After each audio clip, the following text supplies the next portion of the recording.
Primeira carta aos Tessalonicenses, capítulo 5, versículo 12. Irmãos, o Espírito Santo de Deus traz aqui uma série de instruções através da boca do apóstolo Paulo. Instruções não só para a igreja de Tessalônica, mas para nós. Instruções valiosíssimas para que nós tenhamos maior comunhão e as bênçãos de Deus sobre as nossas vidas. E o texto começa dizendo: e rogamo-vos, irmãos, que reconheçais os que trabalham entre vós e que presidem sobre vós no Senhor e vos admoestam, e que os tenhais em grande estima. Está vendo, irmão? Fica sentando a lenha no pastor, não. E amor, por causa da sua obra, tende paz entre vós. Irmãos, valorizemos, amemos e estejamos em paz com aqueles que fazem a obra do Senhor. Nós que fazemos a obra do Senhor, direta ou indiretamente, todos nós viemos para servir ao Senhor, fazer a obra do Senhor. Os irmãos de Cristo. Então nós temos que valorizar um ao outro. Nós temos que amar um ao outro e temos que estar em paz. Nós temos que respeitar as autoridades de ministérios, principalmente quando é difícil aceitá-la, quando ela nos repreende, quando ela nos corrige, quando ela nos exorta. Há uma bênção na exortação, há uma bênção na correção. Toda vez que uma pessoa de Deus, ungida de Deus, te corrigir, é bênção para a sua vida. É a possibilidade de você corrigir alguma falha, de você se analisar, de se examinar e corrigir alguns erros e crescer, avançar.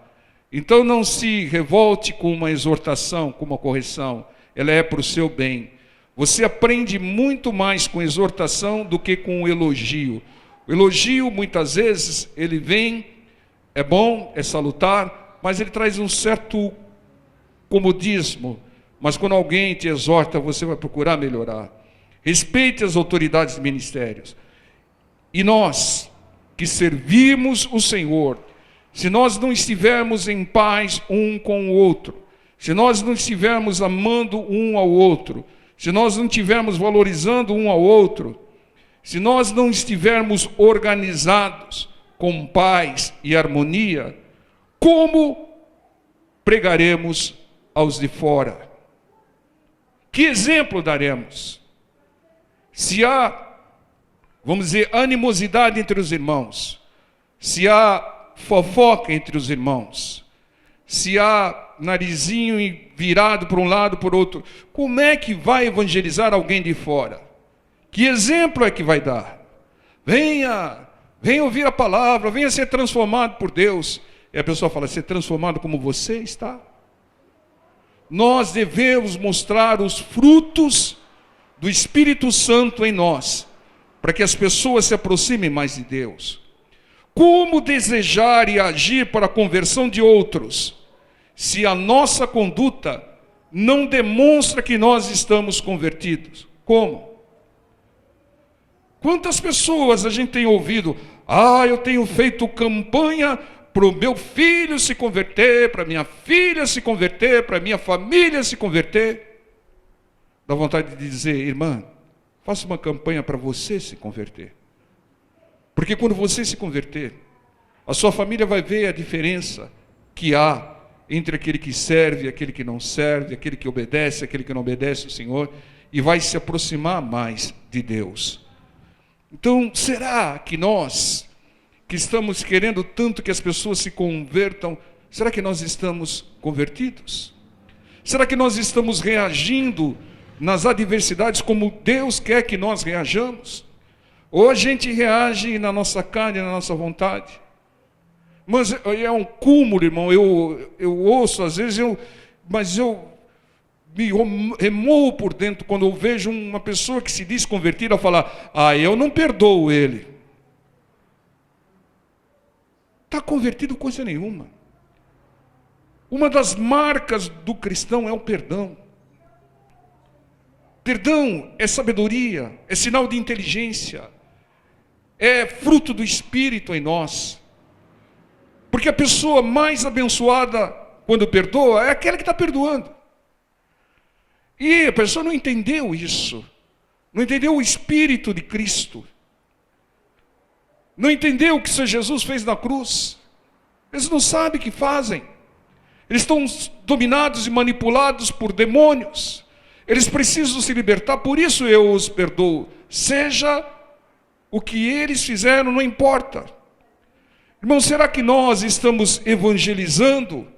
Ou será que nós estamos escandalizando? Porque tem outra que fala, não, precisamos evangelizar mais, pastor. Precisamos evangelizar. Mas ela escandaliza. Escandalizar é o contrário de evangelizar, é afastar as pessoas de Cristo, afastar as pessoas do Evangelho. Que exemplo nós estamos dando? A nossa prática, a nossa harmonia nos relacionamentos entre nós estão evangelizando. As pessoas estão falando, esse povo é diferente, esse povo é um povo alegre, é um povo que vive em paz, um povo que não tem conspiração e atrito um com o outro. É isso que nós devemos mostrar ao mundo, irmão. Não, esse povo não fica pulando quando um cantor canta. Esse povo põe o joelho no chão e adora o Senhor. Tem que haver uma diferença, irmão. E eu costumo dizer, pode até tirar o sapato em mim, como fizeram com o Bush. Quando estiver agradando muito o mundo, irmão, alguma coisa errada tem. Porque o mundo jaz do maligno. O Senhor Jesus disse que aquele que ama o mundo não ama a mim. Então a gente tem que estar atento a essas coisas, irmão. Analise-se, pois, o homem a si mesmo. É o texto que nós vamos ver logo na ceia. E no versículo 14 diz: rogamos também, irmãos, que admoesteis os desordeiros, consolei os de pouco ânimo, sustentei os fracos, e sejais pacientes, viu, pastor Roberto?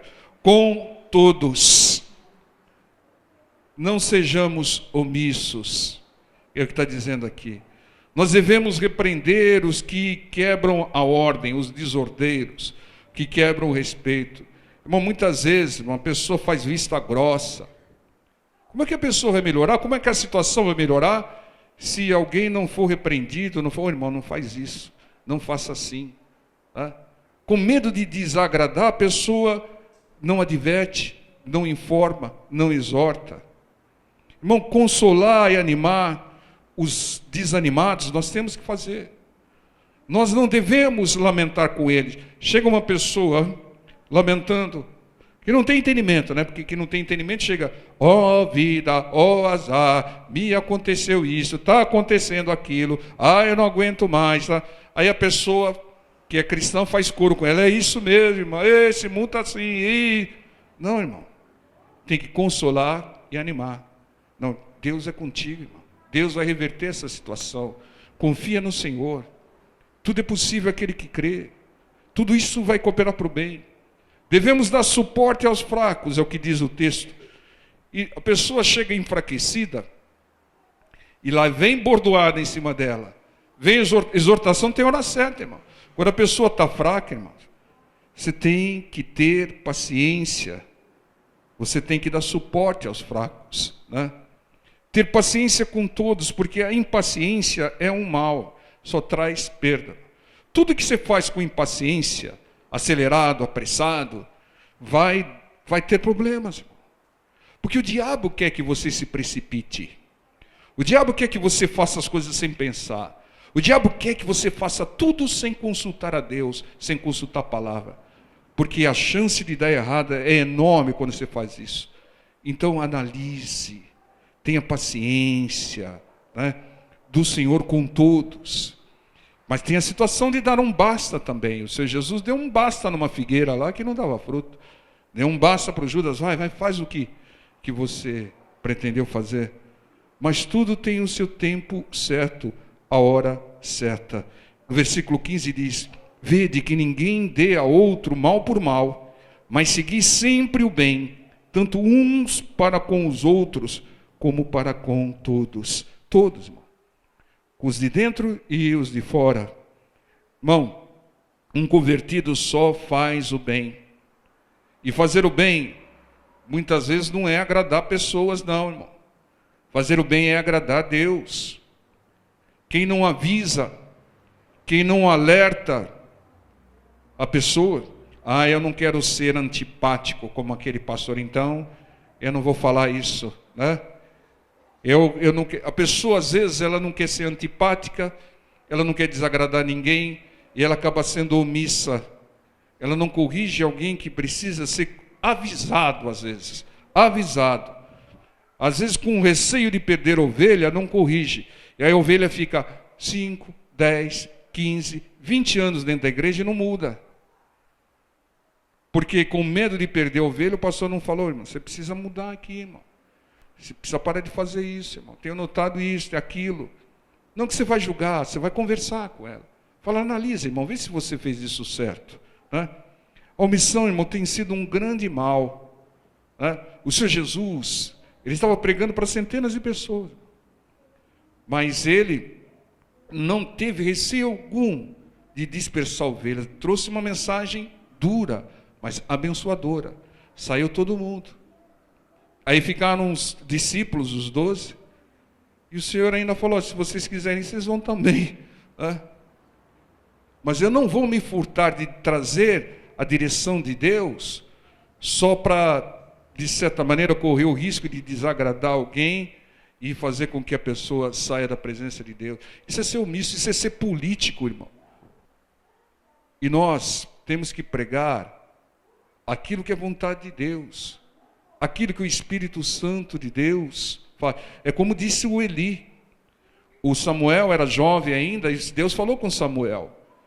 Acordou Samuel 3 vezes, e Samuel pensava que era Eli. E Deus trouxe uma sentença dura para Eli e para os seus filhos, Hófni e Finéias, que estavam pervertendo o povo, se aproveitando de ofertas e vai por aí afora. Trouxe uma mensagem dura de correção. Mas ele falou, não se furtes, Samuel. Fala o que Deus te falou. Porque se você não falar, vai acontecer pior com você.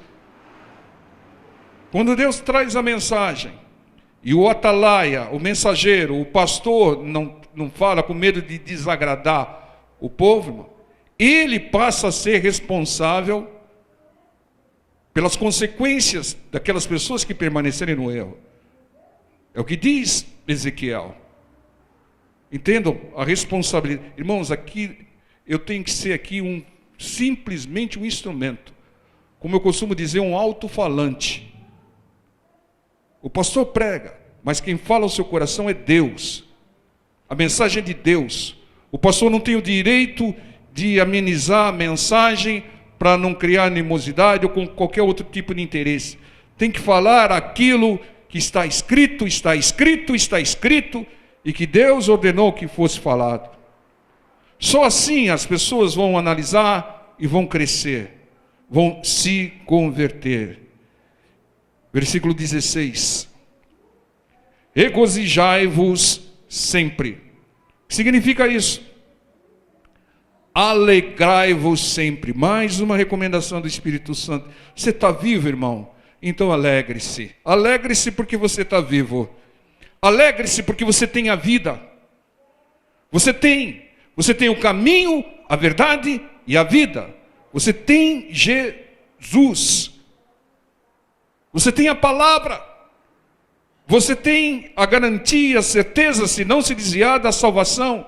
Então alegre-se. Mas eu estou enfrentando essa dificuldade. Dificuldade, luta, tribulação, aflição, todo mundo enfrenta. Mas aquele que crê no Senhor, ele se alegra sempre. Nós já temos o melhor. Nós já temos Deus. Então, não há espaço para tristeza. A nossa carne, ela é afetada pela adversidade. Na luta, a tristeza vem, mas ela não deve ficar, irmãos. Quando vier uma luta, uma tribulação, uma notícia ruim, sabe o que você tem que fazer, irmão? Oba! Uma oportunidade para o meu Deus agir. Assim, irmão. Será que nós chegaremos lá? Ou vão falar, oh vida, um azar, só acontece comigo. Nem sei por que eu estou indo na igreja ainda. Não sei se acontecem essas coisas comigo. Né? Será que Deus não está vendo a minha situação? Deus sabe. E Deus permitiu para que você mude esse discurso. Para que você mude a sua visão. Quem ama a Deus se alegra.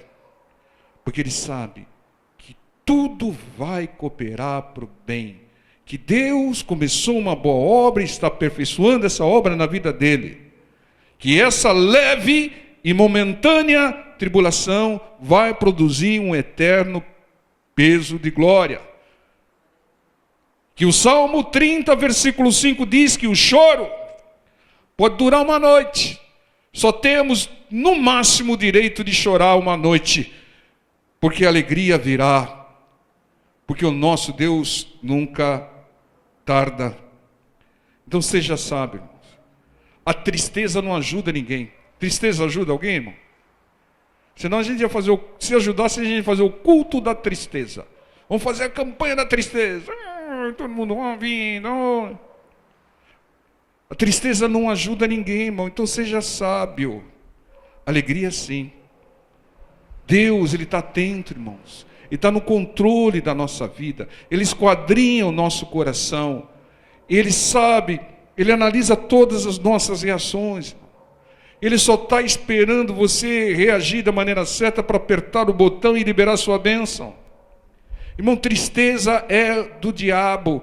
O diabo que tem que ficar triste. Porque ele vai ter um futuro terrível. O nosso futuro é um futuro de bênção. Num lugar onde não tem sofrimento nem pranto. No paraíso não tem tristeza ou glória. Não deixa a tristeza ficar, irmão. Quando você deixa a tristeza ficar, o diabo se alegra. Você quer alegrar o diabo, irmão? De jeito nenhum. Alegre-se e agrade ao Senhor. Tem um texto lindo, Porque a alegria nossa, ela não pode depender da nossa... Se for depender da nossa situação, não estamos perdidos, irmão. Se for esperar estar tudo certinho para ficar alegre, irmão, pode tirar o cavalinho da chuva. Olha o que diz Abacuque 3,17.